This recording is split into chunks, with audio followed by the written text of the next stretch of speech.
দেওয়ানি মামলা সাধারণত করতে হয় পারিবারিক বিষয় নিয়ে, জায়গা সংক্রান্ত বিষয় নিয়ে, অফিসিয়াল পদ সংক্রান্ত, চুক্তি সংক্রান্ত ইত্যাদি বিষয় নিয়ে দেওয়ানি মামলা করা যায়। আবার ফৌজদারি মামলা আপনার সাধারণত ফৌজদারি অপরাধ বলতে খুন, রাহাজানি, চুরি, ডাকাতি, ছিনতাই, মানে ফৌজদারির যত ধরনের অপরাধ আছে এই ধরনের অপরাধ সংক্রান্ত বিষয় নিয়ে ফৌজদারি মামলা দায়ের করা যায়।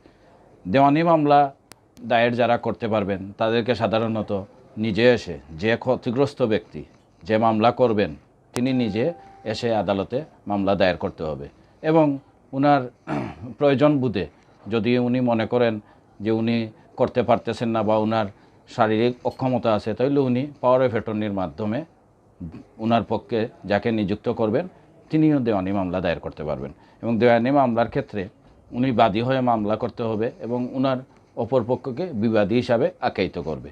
আর ফৌজদারি মামলাতে যাহার যে ফৌজদারি ক্রাইম দ্বারা যে ক্ষতিগ্রস্ত হয়েছে, ফৌজদারি ধরেন চুরি, ডাকাতি, হত্যা বা ছিনতাই যারা ক্ষতিগ্রস্ত হয়েছে উনি নিজে বাদী হয়ে মামলা করতে পারবেন, আবার রাষ্ট্রবাদী হয়ে মামলা করতে পারবে এবং বিবাদী থাকবে, আসামি হিসাবে আখ্যায়িত থাকবে।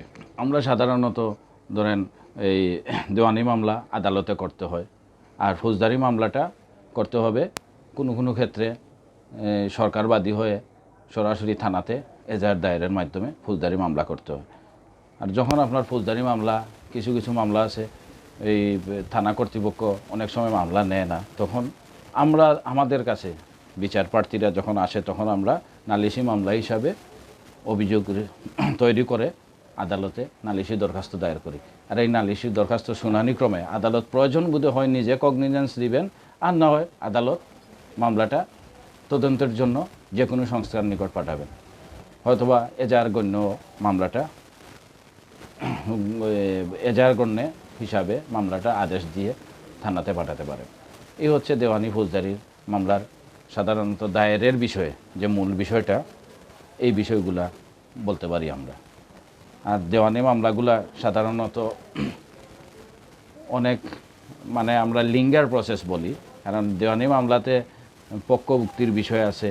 একজন পক্ষ বাদী হোক বিবাদী হোক কেউ মারা গেলে তখন তাদেরকে পক্ষ করতে হয়, নানান জটিলতা থেকে যায়। কিন্তু এইসব বিষয়ে আদালত এবং আমাদের আইনজীবীরা এবং পক্ষরা সমন্বয়ভাবে কাজ না করলে দ্রুত গতিতে দেওয়ানি মামলাগুলো বিচার সম্ভব না আমার মনে হয়। আর ফৌজদারি মামলাতেও অনেক সময় মামলার জট লেগে থাকে, তবে বর্তমানে যে সরকারের যে ফৌজদারি মামলা পরিচালনা এবং দেওয়ানি মামলা পরিচালনার যে সরকারের যে ভূমিকা, বিশেষ করে মহামান্য সুপ্রিম কোর্টের যে ভূমিকা নিয়েছেন, সেই ভূমিকা অনুযায়ী বর্তমানে মামলাগুলা একটু দ্রুত গতিতে চলতেছে আমার কাছে লাগতেছে। আমি লয়ার হিসাবে বলতেছি, চলতেছে। তাই আমার মনে হয় আমরা লয়াররা এবং বিচারপ্রার্থী জনগণ সবাই মিলে, বিচারকরা মিলে, সবাই মিলে যদি আমরা চেষ্টা করি যে দেশে আইনের শাসন প্রতিষ্ঠা করতে পারবো, তাহলে আমরা অবশ্যই পারবো দেওয়ানি মামলাও সুন্দরভাবে পরিচালনা করতে পারবো, ফৌজদারি মামলাও সুন্দরভাবে পরিচালনা করতে পারবো।